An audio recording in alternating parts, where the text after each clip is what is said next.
जो अमेरिका की तरफ से कहा गया था कि अंदर घुसकर वार करो, जहां इससे पहले अमेरिकी ATACMS मिसाइल के जरिए हमला यूक्रेन की तरफ से रूस पर किया गया था। उसके बाद रूस के ब्रॉस्क बॉर्डर इलाके पर तबाही जो है वो ATACMS के जरिए मचाई गई थी।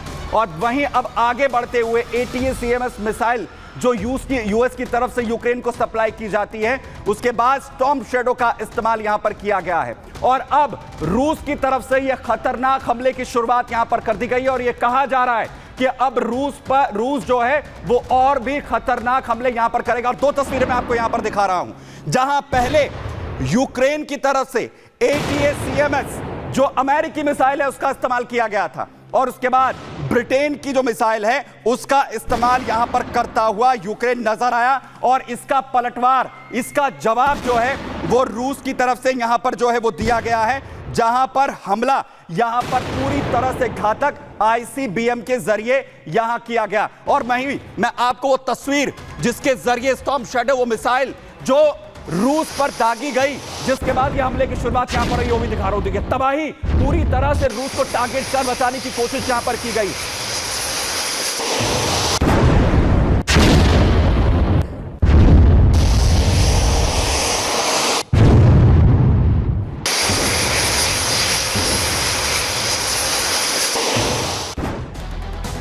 लेकिन ICBM का इस्तेमाल करने का आखिर क्यों रूस ने ठाना है, जिससे पहले वो चेतावनी दे चुका है कि वो परमाणु हमले भी करेगा? इसकी वजह है क्योंकि स्टॉर्म शैडो अपने आप में बेहद खतरनाक है। फ्रांस और ब्रिटेन में बनी है ये क्रूज खतरनाक मिसाइल, लंबी दूरी की हवा से लॉन्च की जाने वाली मिसाइल है, जिसे टारगेट जो है अपने दुश्मनों पर किया जा सकता है। स्टॉर्म शैडो मिसाइल का जो वजन है वो तकरीबन 1300 किलोग्राम का है। भारी भरकम वजन वाली खतरनाक मिसाइल है।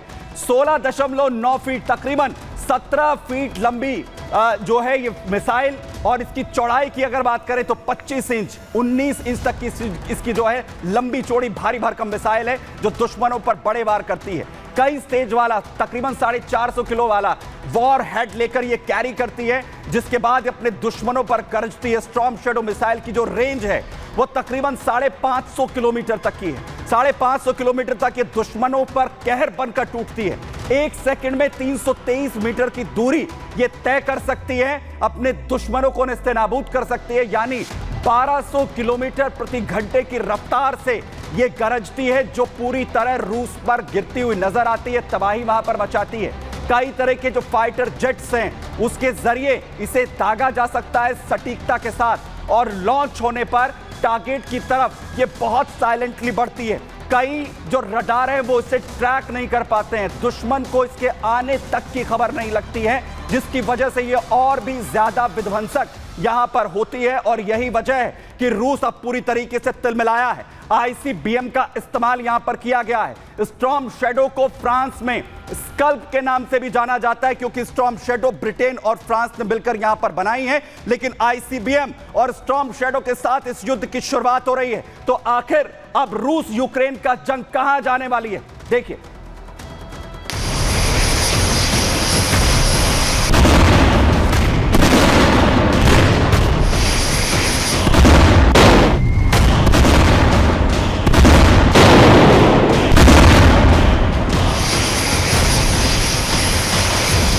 रूस और यूक्रेन की आग अब और भड़कने लगी है।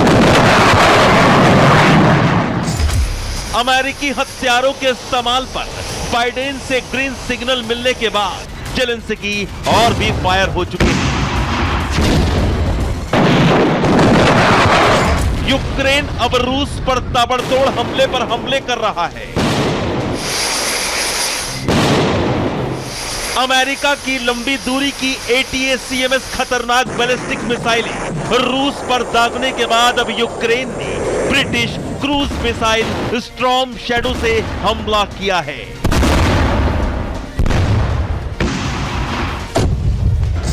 अमेरिका की खतरनाक बैलिस्टिक मिसाइल ATACMS और फ्रांस ब्रिटेन की क्रूज मिसाइल स्टॉर्म शैडो से रूस बेहद ही नाराज है, क्योंकि ये दोनों ही लंबी दूरी की खतरनाक मिसाइलें हैं। इनके हमलों से रूस को काफी नुकसान हो रहा है।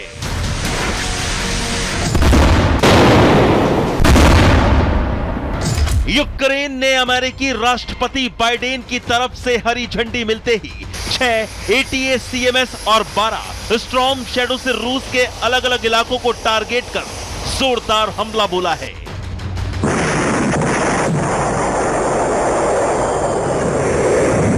यूक्रेन के उत्तर में स्थित रूस के कुर्स्क इलाके में स्टॉर्म शैडो मिसाइल का मलबा मिला है और दक्षिणी क्रास्नोदार इलाके में ब्लैक सी पोर्ट येस्क पर 2 मिसाइलें इंटरसेप्ट की गई।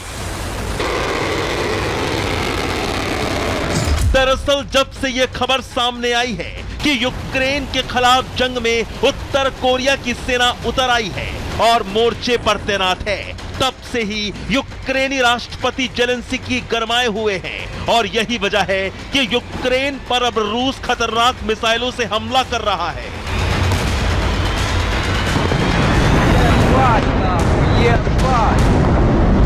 यूक्रेन के इस खौफनाक कदम से अब रूस और भड़केगा और पुतिन पलटवार जरूर करेंगे।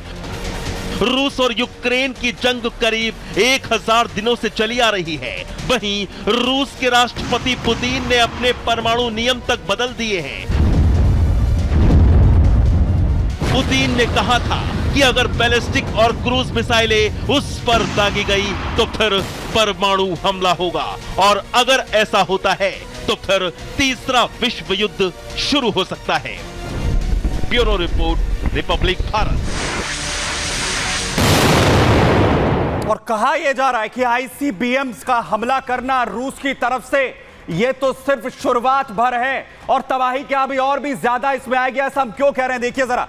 दरअसल जो हालात हैं और उसमें यह कहा जा रहा है कि बाइडेन क्या परमाणु युद्ध करवाकर ही मानेंगे, क्या जाते जाते परमाणु युद्ध यहां पर करवाएंगे बाइडेन। इसकी वजह क्या है, रूस पर यूक्रेन की तरफ से क्योंकि ताबड़तोड़ हमले इस वक्त किए जा रहे हैं, बड़े हमले जारी हैं। वह यूक्रेन के पास अब गोला बारूद की भारी भरकम कमी, वो गोला बारूद कम है और संकट में यूक्रेन की मदद के लिए अमेरिका एक बार फिर से आगे आ रहा है। यूक्रेन को बैकअप सपोर्ट देने की तैयारी भी बाइडेन यहां पर कर रहे हैं, जहां यूक्रेन को $275 मिलियन के हथियार यूएस मुहैया यहां करवाएगा। वहीं इसमें हिमरस यानी कि high mobility artillery rocket system वो भी यूक्रेन को दिए जाएंगे। आर्टिलरी शेल हो, जेवलिन मिसाइल्स हो, छोटे हथियार और गोला बारूद भी अब मिसाइल जो मुहैया है वो यहां पर करवाए जाएंगे। यानी बाइडेन एक तरफ छूट दे रहे हैं, दूसरी तरफ यूक्रेन को हथियार मुहैया करवा रहे हैं। $275 मिलियन की मदद भी यूक्रेन को की जा रही है, जिसके बाद यह कहा जा रहा है कि बाइडेन क्या परमाणु युद्ध करवाएंगे। लेकिन जेलेंस्की कह रहे हैं कि इससे बहुत मदद मिलने वाली है। जरा जेलेंस्की को सुनिए।